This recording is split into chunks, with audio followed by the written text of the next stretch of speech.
વલસાડ જિલ્લા સહિત સંઘ પ્રદેશ દમણમાં છેલ્લા 5 દિવસથી વરસાદી માહોલ જામ્યો છે. જોકે મેઘરાજાની સાથે દરિયાદેવ પણ તોફાની મૂડમાં જોવા મળી રહ્યા છે. દમણનો દરિયો પણ આજે તોફાની જોવા મળ્યો હતો. દમણના દરિયા કિનારે મહાકાય ઊંચા મોજા ઉછળ્યા હતા. આથી દરિયા કિનારે આજે દરિયાદેવનું રૌદ્ર સ્વરૂપ જોવા મળ્યું હતું. સલામતીના ભાગરૂપે દમણ પ્રશાસન દ્વારા લોકોને દરિયા કિનારાથી દૂર રહેવાના સૂચન કરવામાં આવ્યા છે અને દરિયામાં નહાવાની મનાઈ ફરમાવી દેવામાં આવી છે. તેમ છતાં કેટલાક પ્રવાસીઓ પ્રશાસનની સૂચનાઓ અને ચેતવણીઓનો પણ અનાદર કરીને ભયજનક અંતરે દરિયા કિનારે આ તોફાની મોજા સામે ઊભા રહીને સેલ્ફી અને ફોટા લેતા પણ જોવા મળી રહ્યા હતા. આપનું નામ? હેતા છે મારું નામ. અમે બરોડાથી આવ્યા છે, ફેમિલી સાથે આવ્યા છે. એકચ્યુઅલી બચ્ચાઓને 2 દિવસ છુટ્ટી હતી એટલે અમને એવું થયું કે સાપુતારા જઈએ, દમણ જઈએ, 2-3 જગ્યાએ પ્લાન કરી, પણ અમને થયું કે ચલો દમણ જ જઈએ, મોન્સૂન છે તો કદાચ થોડી વધારે મજા આવશે. અને બરોડામાં સહેજ પણ વરસાદ નથી એટલે અમે અહીંયા આવ્યા. પણ અહીંયા અમને બહુ જ મજા આવી રહી છે અને અત્યારે મતલબ દરિયો બી બહુ જ ફાઇન, મતલબ વ્યૂ બી સરસ છે અને અમને અહીંયા અત્યારે મજા પણ બહુ જ આવી રહી છે. યુઝ્યુઅલી અમે 1-2 ડેઝ માટે બોમ્બે બી જતા હોય છે કિડ્સને લઈને, તો આટલી મજા અમને ત્યાં પણ નથી આવતી જેટલી અત્યારે અમને અહીંયા આવી રહી છે. આપનું નામ અને ક્યાંથી આવ્યા છો? મારું નામ અર્પિતા છે અને વડોદરાથી આવ્યા છીએ અમે. એકચ્યુઅલી હતો પ્લાન અમારો સાપુતારાનો, પણ પછી એવું વિચાર કર્યો કે ચાલો દમણ બાજુ કાંટો મારતા આવીએ. અને વેધર એટલું સરસ છે અને ઉપરથી આ ઘૂઘવાતો દરિયો, બહુ જ મજા આવી. બહુ એટલે બહુ જ મજા આવી. છોકરાઓએ બહુ જ એન્જોય કર્યું. મસ્ટ કમ પ્લેસ, બહુ જ મજા આવી. આ રીતનો દમણ દરિયા પહેલા નજારો જોયો છે? ના, પહેલા નથી જોતા. આવ્યા છે 2-3 વિઝિટે, પણ ના આટલો નહીં, આવી રીતનો નહીં. મે બી કદાચ પૂનમ હમણાં ગઈ છે એટલે બની શકે, પણ બહુ જ ઘૂઘવાતો દરિયો છે. છેક બહાર સુધી, પાળી સુધી પાણી આવે છે.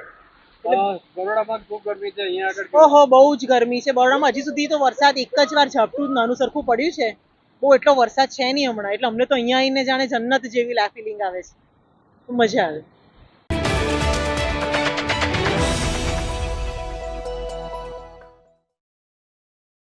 વલસાડ જિલ્લામાં છેલ્લા 5 દિવસથી વરસાદની હેલી જામી છે. ભારે વરસાદના પગલે વલસાડ જિલ્લા વહીવટીતંત્ર એલર્ટ મોડમાં જોવા મળ્યો છે. એવામાં હવે એનડીઆરએફની ટીમ પણ વલસાડ પહોંચી ગઈ છે. મહત્વપૂર્ણ છે કે ચોમાસામાં દર વર્ષે રાજ્યમાં સૌથી વધુ વરસાદ વલસાડ જિલ્લામાં નોંધાય છે. વલસાડ જિલ્લામાં સરેરાશ 125 ઇંચથી વધારે વરસાદ ખાબકે છે. આથી ચોમાસામાં પણ દર વર્ષે વલસાડમાં એનડીઆરએફની એક ટીમ તૈનાત રાખવામાં આવે છે. આ વખતે પણ એનડીઆરએફની ટીમ વલસાડ પહોંચી છે, જ્યાં વલસાડ પહોંચતા ટીમના ઉચ્ચ અધિકારીઓએ વલસાડ જિલ્લા વહીવટીતંત્રના અધિકારીઓ સાથે એક બેઠક કરી હતી અને બેઠકમાં વલસાડ જિલ્લાની ભૌગોલિક પરિસ્થિતિ અને નીચાણવાળા વિસ્તારોની માહિતી મેળવી હતી. ત્યારબાદ એનડીઆરએફની ટીમ વલસાડના નીચાણવાળા વિસ્તારોમાં મુલાકાત લીધી હતી. વલસાડ શહેરના છેવાડેથી ઔરંગા નદી પસાર થાય છે, ત્યારે દર વર્ષે ભારે વરસાદ વખતે ઔરંગા નદી કિનારા વિસ્તારોમાં પાણી ભરવાની સમસ્યા પણ સર્જાય છે અને તંત્ર દોડતું થાય છે. ત્યારે આ વખતે પણ એનડીઆરએફની ટીમે ઔરંગા નદી કિનારાના વિસ્તારના નીચાણવાળા વિસ્તારોની મુલાકાત લીધી હતી.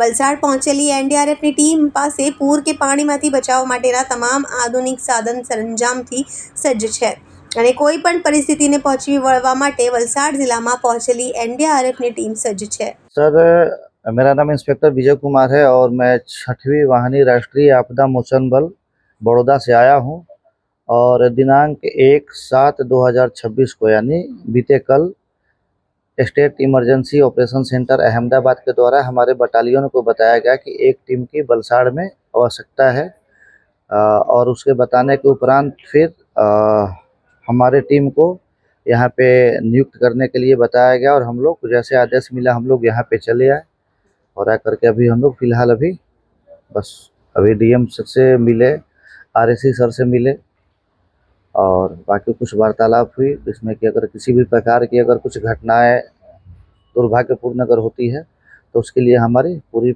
एनडीआरएफ की टीम स्टैंड बाई में है। लो लेयर वहाँ पे चूँकि क्या है कि यहाँ पे औरंगा नदी है और वहाँ पे क्या है कि तुरंत पानी चली आती है, तो इसलिए लो लेन एरिया हनुमान बागड़ा हो गया, तड़ुरिया वार्ड हो गया, वड़ुरिया वार्ड हो गया, ये सब एरिया में खास करके वहाँ के लोगों को जो है, पहले भी हमारी टीम यहाँ पे आई है तो हम उनको यही कहेंगे कि अगर किसी प्रकार की अगर बाढ़ आती है उसके पहले आपको अगर आप किसी ऊंचे स्थान पे चले जाएं जिससे कि आप सेफ रहें, क्योंकि जान है तो जहान है।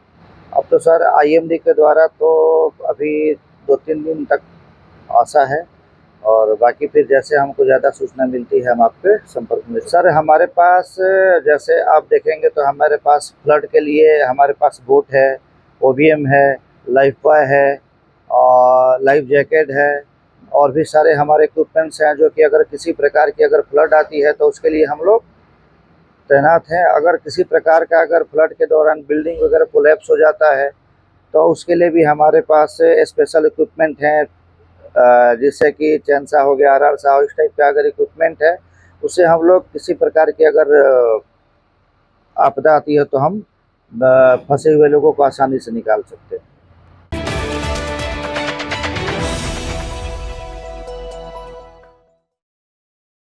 વલસાડ શહેરના કોસંબા રોડની ઘટના સામે આવી છે. કોસંબા રોડ પર આવેલ પોલિટેકનિક કોલેજ પાસે મહાકાય વૃક્ષ ધરાશાયી થયા છે. મહાકાય વૃક્ષ ધરાશાયી થતાં જ કોલેજ તરફ જતો રસ્તો બંધ થયો હતો, જેના કારણે વિદ્યાર્થીઓ અટવાયા હતા. સ્થાનિકો દ્વારા તંત્રને જાણ કરાઈ છે. જિલ્લા સતત 3 દિવસથી વરસાદી માહોલ જામ્યો છે.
સિલવાસા ઉલ્ટન ફળિયા સ્થિત આશિયાના હાઉસિંગ કોમ્પ્લેક્સની A બિલ્ડિંગમાં એક ફ્લેટમાં ગુરુવારે વહેલી સવારે અચાનક આગ લાગી હતી.